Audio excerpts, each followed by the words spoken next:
Salut les amis, content de vous retrouver aujourd'hui pour une vidéo. Justement on va parler, je vous avais fait une vidéo, alors si vous ne l'avez pas vue, je vous invite à aller la voir en haut à droite.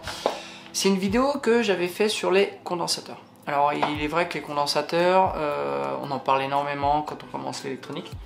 Alors ce qui est important à comprendre justement, quand vous allez vouloir faire des réparations et que vous allez être sur par exemple une alimentation de découpage ou tout autre, il va falloir faire très attention à ce genre de détails pour la simple et bonne raison. Moi le premier, je me suis fait avoir, même il y a peu de temps je me suis fait avoir, et justement je tenais à faire une vidéo à ce sujet pour vous montrer qu'il est important d'avoir un petit outil que je me suis acheté, j'aurais pu le faire.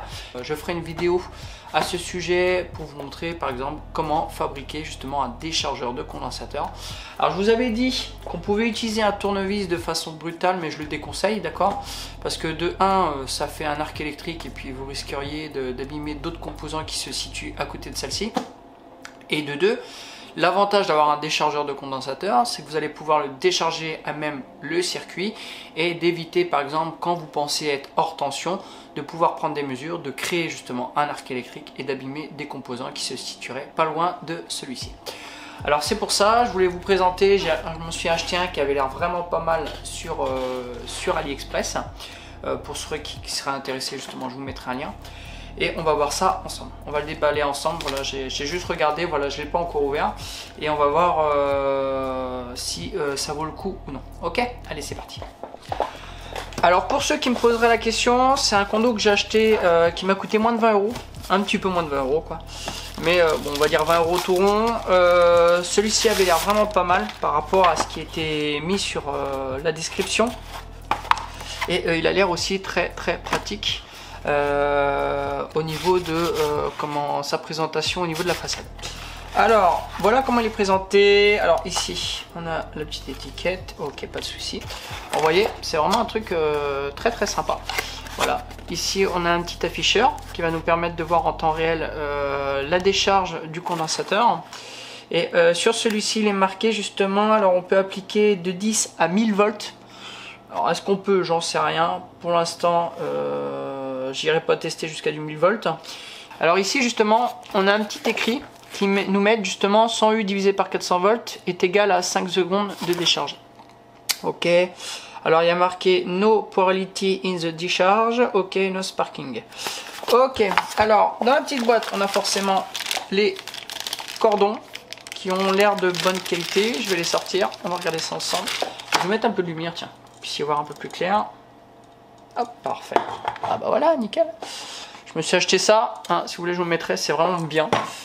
Ça permet de mettre ça aussi justement sur ma petite caméra. Voilà, j'ai ça en plus. Voilà, ce petit genre de truc là qui peut mettre, que je peux mettre justement sur mon Lumix. Alors, voilà, petite housse. Alors je pense qu'ici,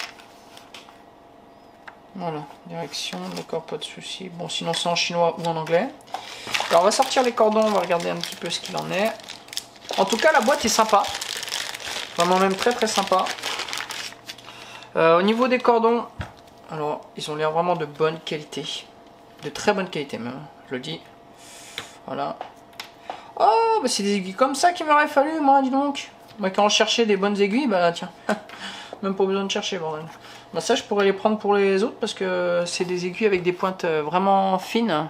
Et ce que je cherche moi justement pour mon autre petit multimètre.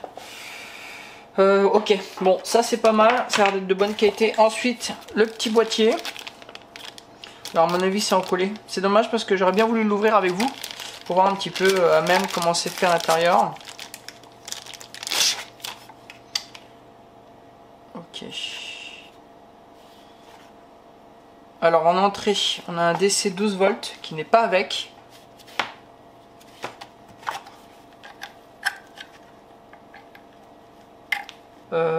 Après, alors au niveau de la notice, on n'a rien par contre. C'est très léger, mais de toute façon, oui, ça va. Je sais que les 12 volts vont permettre justement d'avoir l'afficheur. Mais après, voilà, pour moi, c'est pas une obligation. Mais on va les voir déjà directement là-bas. Ok, allez. Alors, nous voici justement sur le bureau. Ici, j'ai une alimentation. Et après le pont de diode, voilà, j'ai deux gros condos en 200 volts qui sont mis justement sur celui-ci. On va pouvoir regarder. Alors, j'ai pas besoin de la démarrer. Par contre, je tiens toujours à préciser quelque chose. Quand vous faites des prises de tension sur... Alors, désolé si vous entendez la machine. Si vous faites des prises de tension sur de la haute tension, ce que je veux dire au niveau du primaire, vous voyez ici, j'ai une genre d'isolation qu'on appelle ça l'isolation galvanique. Ça permet de séparer le primaire du secondaire. Je pense que je ferai une vidéo à ce sujet. Et au niveau de là, tout ce qui est au primaire, je déconseille à n'importe qui, même moi, hein, qui essayé, alors des fois on a besoin de faire des prises de tension pour être sûr, pour certains tests, mais je vous déconseille en tout cas de faire ça quand sous tension et de faire des prises de tension justement quand celle-ci est alimentée. Parce que de 1, quand vous êtes sur de la haute tension, le problème c'est que vous allez faire un arc électrique, ça peut aller très très vite. Voilà, si vous venez voilà, glisser votre aiguille ou ce genre de choses, ça peut être instantané, de 1. Et de 2, ce qu'il faut savoir, comme vous avez des condos qui sont sur le primaire et qui sont chargés, alors en moyenne, ça peut aller jusqu'à du 400 volts. Des fois, vous avez, par exemple, sur des télés, vous avez des boost converteurs, excusez-moi, qui vont permettre de, justement de pousser la tension jusqu'à pratiquement 400 volts sur des gros condos. Le problème, c'est quand vous éteignez celui-ci, vous pensez que, bah, effectivement, il n'y a plus rien et qu'en fait, les condos sont toujours chargés. Alors, des fois, vous avez justement des résistances qui sont justement au niveau des condos pour pouvoir les décharger, mais ce n'est pas tout le temps le cas. Et c'est pour ça, faites très attention, parce que vous pensez être hors tension. Vous allez prendre des fois des tensions ou faire des tests, justement, par exemple en continuité ou en mode diode sur votre condensateur, sur votre multimètre. Vous allez toujours avoir de la tension ici, vous allez voir prendre et ça va péter. Et là, je vous dis, alors de 1, vous avez des risques pour votre multimètre. Bon, après, voilà, suivant les multimètres, c'est quand même protégé. Mais surtout, vous avez le risque d'abîmer justement votre carte et d'abîmer des composants qui se retrouveraient dans les alentours. Et là, ça peut devenir problématique suivant les circonstances. D'accord ? Alors là, pour le test, par exemple, je vais allumer. Je n'aurai pas besoin de démarrer l'alimentation pour la simple et bonne raison, c'est que les condos vont se charger juste après le pont de diode. Ok ? Alors, j'allume celui-ci. Voilà. Là, j'ai allumé quelques secondes, ça suffit. Ici, on a le multimètre. On va venir vérifier déjà le premier. Voilà, là j'ai 132. Voilà, il se décharge. Pour le deuxième,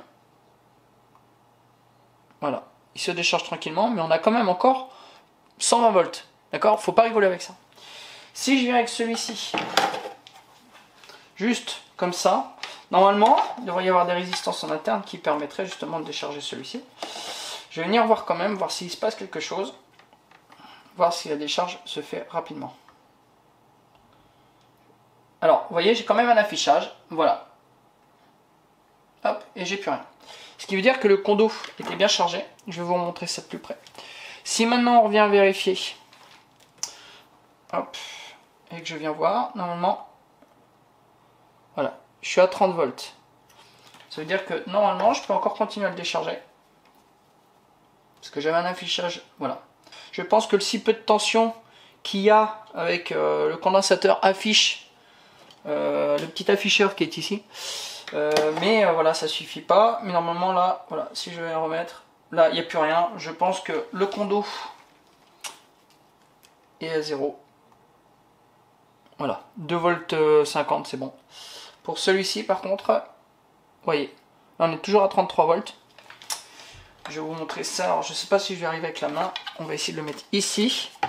Vous allez le voir là. Voilà. Regardez, normalement, il devrait y avoir un truc qui s'affiche. Est-ce que je peux le mettre debout ou pas? Regardez. Est-ce que... Voilà. Vous voyez, ça s'affiche. On va attendre quelques secondes. En tout cas, il a l'air pas mal. Maintenant, je vais venir vérifier avec mon multimètre.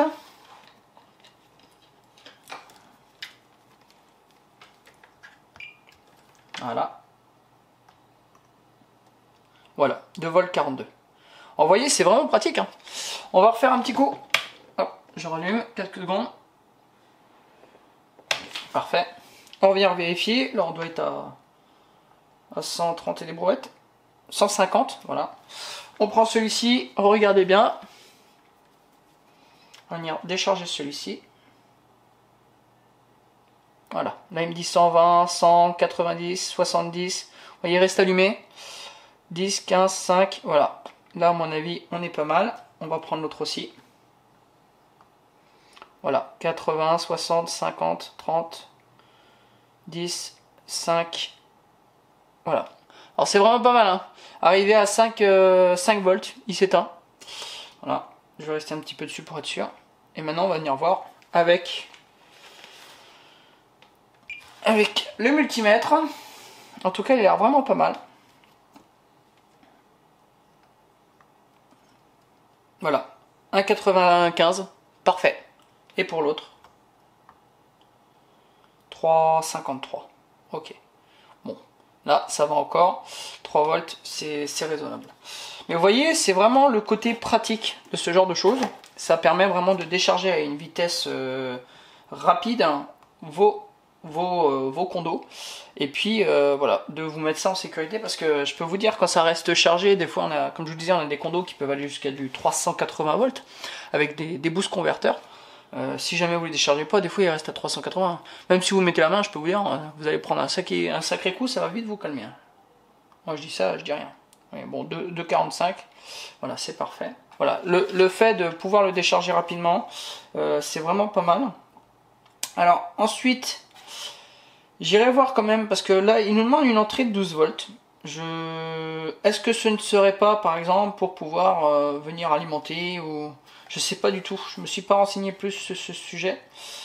Une deuxième utilité, parce que je vois pas pourquoi on a une alimentation 12 volts. Bon, effectivement, alors par curiosité, moi je vais essayer de le démonter. Alors il y a bien marqué, hein, il n'y a pas de polarisation pour la décharge. Et il est dit aussi que sur celui-ci, et j'ai été voir justement vite fait sur le site, et il est bien dit aussi que voilà, quand il commence à s'éteindre au niveau de l'affichage, ça veut dire que celui-ci est passé en dessous des 10 volts. Ce qui, après il suffit de rester quelques secondes de plus. Et une fois qu'il est en dessous de 4 volts, voilà, il n'y a aucun risque normalement pour le corps humain. Ok, alors je l'ai ouvert. Vous voyez, c'est un petit truc tout bête, hein. Voilà, on a une petite carte ici, voilà, avec sans doute des composants à l'intérieur. Alors on va aller un petit peu plus loin, hein, et on va essayer de le démonter, parce que bah, je suis curieux quand même de voir comment c'est fait. Parfait. Alors voilà la petite carte, d'accord. Bon, on a MOSFET, tout ça, des petits composants, une petite puce qui vient régler tout ça. Là c'est quoi? On dirait un pont de diode à moitié. Moi j'ai l'impression que c'est ça. Voilà, bon, c'est très léger, en tout cas ça marche très très bien. Voilà, c'est parfait pour moi. Voilà, il n'y a pas grand chose, hein, franchement, il n'y a pas besoin de plus de toute façon. On voit bien que ça marche super bien. En tout cas, je suis content de mon achat, je l'avoue. Je suis vraiment très content parce que je pensais pas que ça marcherait aussi bien. En tout cas, voilà. Alors moi je vous mettrai un lien en bas si ça vous intéresse, parce que voilà, c'est vraiment très intéressant. Ça marche très très bien, hein, comme vous avez pu le constater. En tout cas, moi ça va m'aider dans les prochaines réparations, parce que je n'avais pas ce genre d'outillage, et je peux vous dire que bah, quand vous avez des arcs électriques et que ça vous pète d'autres composants, bah, vous êtes dégoûté. Ça je vous le dis franchement, parce que bah, ça vous oblige justement à réparer vos conneries. Et si on peut éviter, ce serait bien. Vraiment, vraiment, vraiment bien. Ok? Yes. Nickel. Ok, parfait. Voilà les amis, alors si vous cherchez ce petit boîtier, je vous mettrai un lien en bas de la vidéo. Allez voir si ça vous intéresse. En tout cas, c'est vraiment pour le prix, je trouve que ça fonctionne très très bien. Ensuite, je tiens à préciser, pour l'entrée de 12 volts, je ne sais pas vraiment à quoi il sert, parce qu'il n'est pas stipulé exactement de quelle utilité on pourrait en avoir. Voilà, sur ce, moi les amis, je vais vous laisser là-dessus. Et puis bah, on se retrouvera très bientôt pour des prochaines vidéos. Allez, je vous laisse et je vous dis à la prochaine. Bye. Un beau petit outil, c'est cool. Bon, moi ça va sérieux. Abonne-toi et laisse un pouce vers le haut. Ciao.